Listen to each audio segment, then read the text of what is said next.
अहिले चाहिँ यो न्यूनचापीय रेखा यो पूर्वदेखि पश्चिमसम्म जुन रहेको छ त्यो चाहिँ पूर्वतिर धेरै नजिक रहेको छ होइन। त्यसले गर्दाखेरि चाहिँ पूर्वतिर वर्षा भएको होइन, पूर्व मध्यसम्ममै छ, तर अब यो चाहिँ बिस्तारै मध्यमा पनि वर्षा आउने क्रमहरू चाहिँ रोकिने होइन। अनि लगभग अब यो गर्मीकै अत्यधिक यो तापक्रमहरू चाहिँ बढ्ने नै देखिन्छ। अहिले पनि हामीले यो सुदूरपश्चिम प्रदेश र लुम्बिनी प्रदेशका पहाडी र तराई भूभागहरूमा चाहिँ अब प्रिपेयर हुनु होइन, तयारी अवस्थामै रहनु भनेर हामीले दिएको छ। र अब तातो दिनकै अवस्था रहेको छ होइन।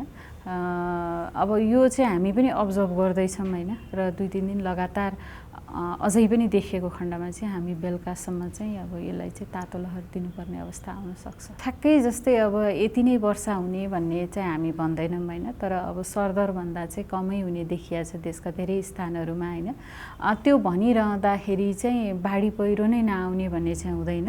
लामो समयसम्म खडेरी हुने होइन, अनि खडेरी भएपछि फेरि एकैचोटि चाहिँ वर्षा हुने त्यो अवस्था रहँदाखेरि चाहिँ हामी उत्तिकै बाढी पहिरोलाई पनि हामीले तयारी गर्नुपर्ने हुन्छ।